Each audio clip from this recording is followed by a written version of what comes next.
वैसे ही हमारे नौनिहाल, हमारे बच्चों के लिए उनके शिक्षक भी एक भगवान के समान होते हैं।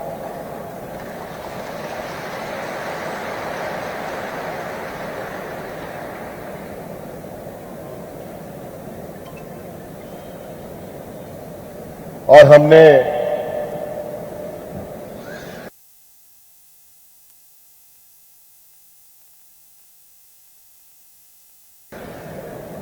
झारखंड के संदर्भ में कुछ महत्वपूर्ण विषय को लेकर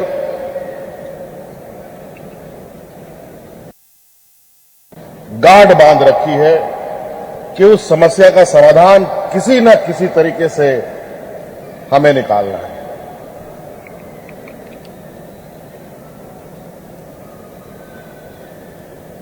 क्योंकि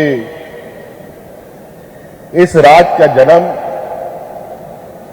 इस राज्य का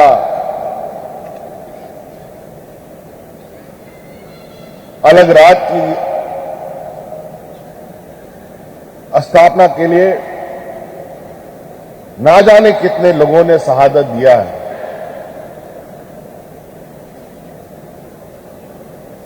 इस क्षेत्र के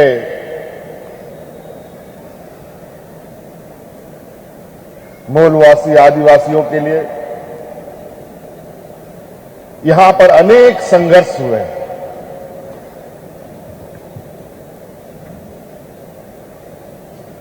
और यह संघर्ष इतना लंबा चला कि अंततः उस संघर्ष के माध्यम से यह नया राज्य का सृजन होता है।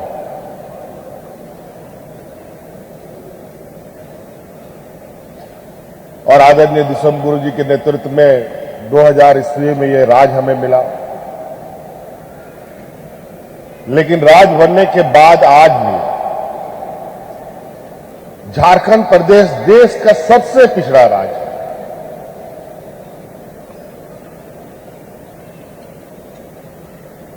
ये बात बोलने में इतनी तकलीफ होती है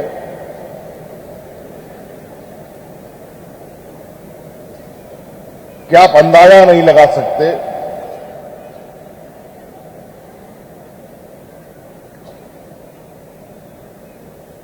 कि झारखंड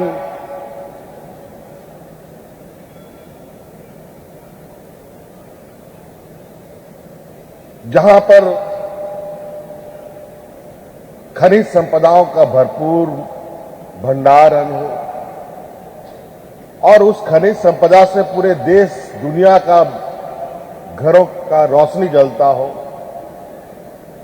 बड़ी बड़ी कंपनियां चलती हों, आज वो राज्य देश का सबसे पिछड़ा राज्य है।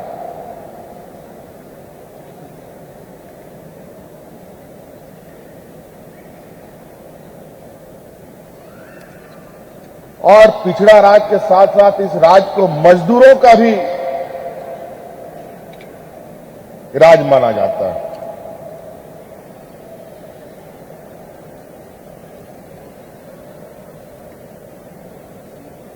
तो क्या हम अपने आप को पिछड़ा राज्य, मजदूरों वाला राज्य कहने में गौरवान्वित महसूस करेंगे?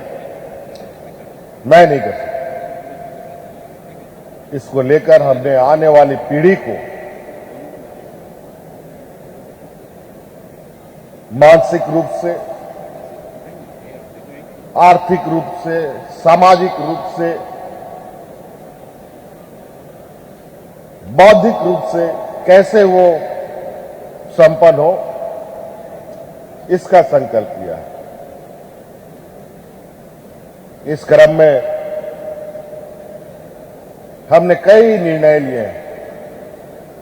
आज शिक्षा के क्षेत्र में सबसे बड़ी बहाली यहां देखने को मिल रही है। ऐसे कई नियुक्तियां विगत हम लोगों ने कई झंझावातों के बाद भी, कई मुसीबतों के से जूझने के बावजूद भी अपने कदमों को हम लोगों ने रुकने नहीं दिया। आप सब तो गवाह है कि सरकार बनते ही कोरोना जैसा महामारी पूरे दुनिया में फैला और कोरोना में जो हुज्जतें हमारे राज्य में हुई वो भी किसी से छुपा नहीं है। और उस महामारी को भी सीमित संसाधन में, जहां डॉक्टर नहीं, अस्पताल नहीं, अच्छी स्वास्थ्य सुविधा का घोर अभाव के बावजूद भी हमने उन 2 साल को शांतिपूर्वक बिना किसी शोर शराबे के, अफरा तफरी के इस राज्य के लोगों को सकुशल बचाने का काम किया। वो तो महामारी आई, पूरे दुनिया में फैली और ज्यों ही हम इस राज्य को एक दिशा देने के कदमों की ओर आगे बढ़े, एक और महामारी देश के अंदर आ गया जिसका नाम है सीबीआई ईडी। पूरा देश उससे ग्रसित है।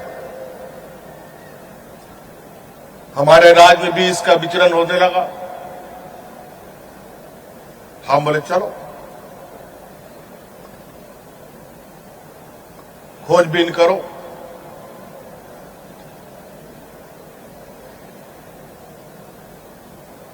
फिर भी इन झंझावातों के बाद भी हम लोगों ने अभी कल परसों ही 10 मई को पहली बार मुझे लगता है राज्य अलग होने के बाद सहायक लोक अभियोजक की नियुक्ति हुई। लगभग 107 लोगों की हम लोगों ने नियुक्ति की। इसी प्रांगण में, इसी टाना भगत इंडोर स्टेडियम में लगभग 250 से अधिक जेपीएससी के हमारे नौजवानों को नियुक्ति पत्र हमने दिया था। जो जेपीएससी पहले एग्जाम लेती थी, कब उसका परिणाम प्रकाशित होगा, कब नियुक्ति मिलेगी, सबकी उम्मीद खत्म सी हो गई थी। लेकिन हम लोगों ने